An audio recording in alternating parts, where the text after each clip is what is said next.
Eh bien, bonjour à tous, je m'appelle Fleur Prache, je suis maman de 4 enfants et paroissienne de l'église Pantemont-Luxembourg, Paris, entre le 6e et le 7e arrondissement.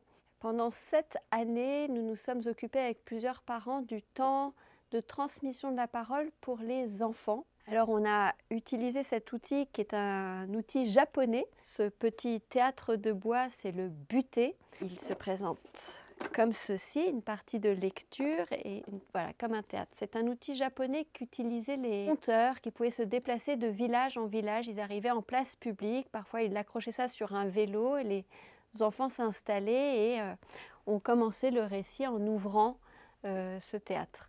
Et on a trouvé, alors les crèches pour les enfants l'utilisent et on a trouvé que c'était un bon outil pour mettre de l'interaction entre l'enfant qui écoute et l'adulte qui raconte. Et pour notre expérience dans la paroisse, il y a aussi eu toute une phase de production du dessin, donc de mettre la parole en image. C'est un travail autour de l'illustration, la compréhension de la parole et puis tout l'imaginaire qui va se développer avec les enfants. Alors, le Kamishibai s'articule par un système de diapositives et de dessins. Alors, ici, chaque dessin représente 1h30 de travail de groupe et donc on l'a fait de dimanche en dimanche. La technique d'illustration a changé à chaque fois. Et donc à l'arrière de chacun des dessins, c'est ce qui est écrit là et le récit de ce que vous voyez là. Donc là, c'était au début d'octobre, c'était un culte des moissons et donc on a abordé le sujet de transmettre la terre. Dieu le Père nous a confié la terre, sa création, le jour et la nuit, l'arbre, les plantes, les fleurs et leurs racines, ancrées dans le sol. C'est à l'homme de protéger et transmettre la terre aux plus jeunes.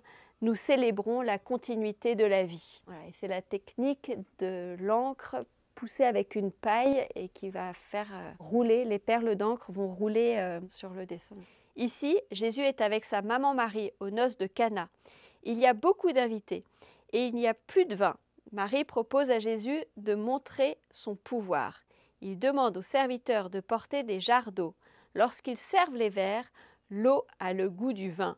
Et donc dans ce dessin, vous voyez que l'eau se transforme en vin.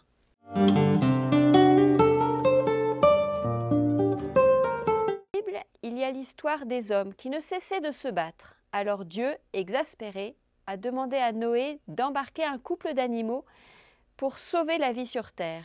Il est monté dans un bateau avec sa famille et il s'est mis à pleuvoir énormément, longtemps, pour nettoyer la terre. Puis, un rayon de soleil est venu annoncer la fin du déluge. L'arc-en-ciel annonce la nouvelle vie, plus calme, avec moins de combats, comme un message d'espoir de la part de Dieu. Enfin, la colombe a quitté le bateau pour chercher un signe de vie sur terre. Elle est revenue avec un rameau d'olivier. C'est aujourd'hui le signe de la paix dans le monde.